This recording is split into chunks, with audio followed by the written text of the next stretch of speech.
Selamat datang kembali. Hari ini kita mau coba kupas tuntas sebuah esai spesifik nih. Judulnya Margaritas ante Porcos. Iya, ini bagian postscript ya. Menarik sekali. Betul.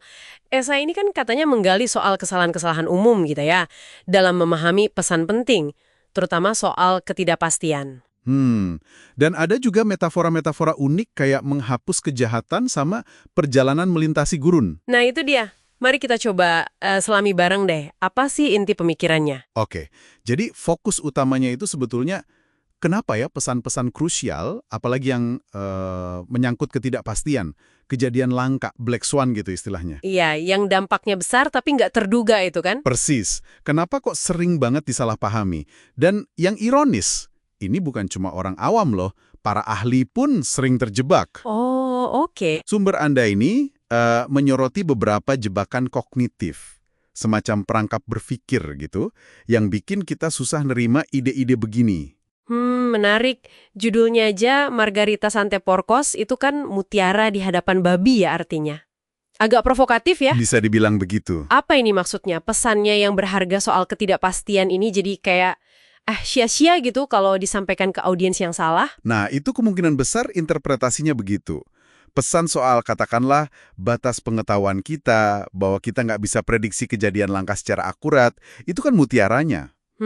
Tapi mungkin bagi audiens tertentu, babi dalam metafora ini, yang maunya cuma kepastian, ramalan spesifik, solusi gampang, ya pesan itu jadi susah diterima. Jadi mereka malah nanya kapan Black Swan berikutnya datang gitu ya? Iya. Padahal intinya justru gimana kita siap hadapi ketidakpastiannya, bukan nunggu prediksinya. Itu kan nggak mungkin. Oke. Jadi kesalahan utamanya itu tadi ya, minta prediksi untuk sesuatu yang pada dasarnya nggak bisa diprediksi. Terus gimana soal kita menipu diri sendiri setelah kejadiannya? Nah, ini dia. Masuk ke kesalahan naratif atau narrative fallacy. Sumber Anda ini Bilal, kita punya kecenderungan kuat banget buat merangkai cerita sebab akibat setelah kejadian. Oh, jadi dihubung-hubungin gitu ya? Betul. Biar kejadiannya kelihatan logis, nggak terhindarkan, bahkan seolah bisa diprediksi dari awal. Padahal ya nggak gitu. Ini semacam mekanisme psikologis juga sih, biar kita merasa nggak salah atau ya mengurangi rasa tanggung jawab karena gagal antisipasi. Wah, bahaya juga ya. Kita jadi merasa udah belajar sesuatu gitu. Iya, merasa udah paham. Padahal mungkin cuma merangkai cerita yang paling enak didengar aja. Mencocok logi lah kalau bahasa sekarang. Iya juga ya. Jadi kayak bikin cerita detektif setelah tahu siapa pelakunya. Oke, terus ada juga disebut soal bias konfirmasi sama preferensi kita ke saran positif. Gimana tuh hubungannya? Nah, ini nyambung lagi. Bias konfirmasi itu kan kita cenderung cari dan percaya info yang dukung keyakinan kita aja. Yang beda, kita abaikan. Iya. Ditambah lagi, kita ini secara naluriah lebih suka dikasih tahu apa yang harus dilakukan. Saran positif gitu. Dibanding apa yang jangan dilakukan ya? Betul. Padahal kalau buat kelola risiko dan hadapi ketidakpastian, saran negatif itu seringkali jauh lebih kuat, lebih berharga. Contohnya kayak tadi ya, gimana cara supaya nggak bangkrut? Nah itu nasihat penting banget. Meskipun kedengarannya mungkin kurang optimis atau proaktif gitu kan. Wah, ini menarik sih. Jadi karena kita suka narasi enak dan saran positif, mutiara soal realita ketidakpastian itu jadi sering ditolak ya. Tapi katanya ahli juga nggak kebal, ini gimana ceritanya? Justru itu poin krusialnya. Ada istilah keangkuhan epistemik. Gampangnya, kesenjangan antara apa yang beneran kita tahu sama apa yang kita pikir kita tahu. Oh, jadi merasa tahu lebih banyak dari kenyataannya. Tepat. Dan banyak ahli, mungkin justru karena pengetahuannya luas di satu bidang, jadi lebih rentan merasa bisa prediksi di area lain juga. Terlalu percaya diri. Oke. Terus ada lagi bahaya jangkar atau anchoring.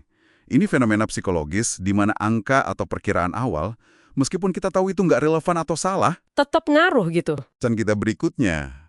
Aneh kan? Tapi begitu cara kerja otak kita kadang. Wah iya ya, kok bisa sekuat itu ya padahal kita sadar angkanya ngaco misalnya. Gak masuk akal rasanya. Itu dia. Itu nunjukin betapa kuatnya bias kognitif bawah sadar kita. Pikiran kita itu otomatis pakai info pertama sebagai patokan dan penyesuaiannya sering nggak cukup jauh. susah dikontrol secara sadar. Oke, balik sedikit ke metafora tadi. Ada frasa cara menghapus kejahatan seseorang sama perjalanan melintasi gurun. Ini gimana kira-kira menafsirkannya? Sumbernya kan nggak terlalu detail ya, jadi ini lebih ke interpretasi. Menghapus kejahatan itu bisa jadi kelanjutan dari kesalahan naratif tadi. Maksudnya? Ya, gimana kita merasionalisasi kesalahan kita, kegagalan prediksi, keputusan buruk di masa lalu, biar nggak merasa bersalah.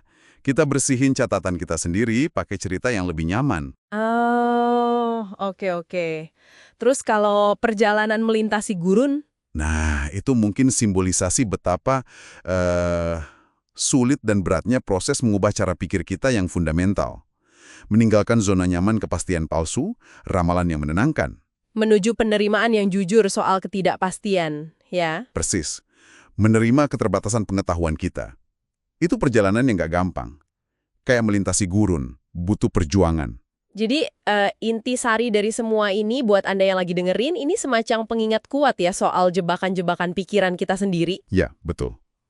Menyadari kecenderungan alami kita buat cari cerita yang rapi, prediksi pasti, saran positif yang enak didengar, bahkan pas kita berhadapan sama ahli, itu bisa jadi langkah awal sih. Langkah awal untuk jadi lebih kritis. Ya, lebih kritis dan semoga bisa bikin keputusan yang lebih baik ya, di tengah dunia yang ya memang nggak pasti ini. Buat direnungkan lebih lanjut oleh Anda semua. Apa tuh? Kalau kita sadar nih bahwa kita, dan bahkan para pakar, itu gampang banget salah paham dan salah ukur resiko. Terutama resiko kejadian langka yang dampaknya gede. Terus gimana dong? Iya juga ya. Gimana seharusnya kita mengubah cara kita ambil keputusan penting, baik di kerjaan atau di kehidupan pribadi kita? Mungkin fokusnya bukan lagi nyari peta masa depan yang sempurna kali ya? Tapi lebih ke Lebih ke belajar gimana caranya navigasi dengan lebih bijaksana di medan yang memang nggak pasti ini. Nah, gimana menurut Anda? Bagaimana Anda akan melakukannya?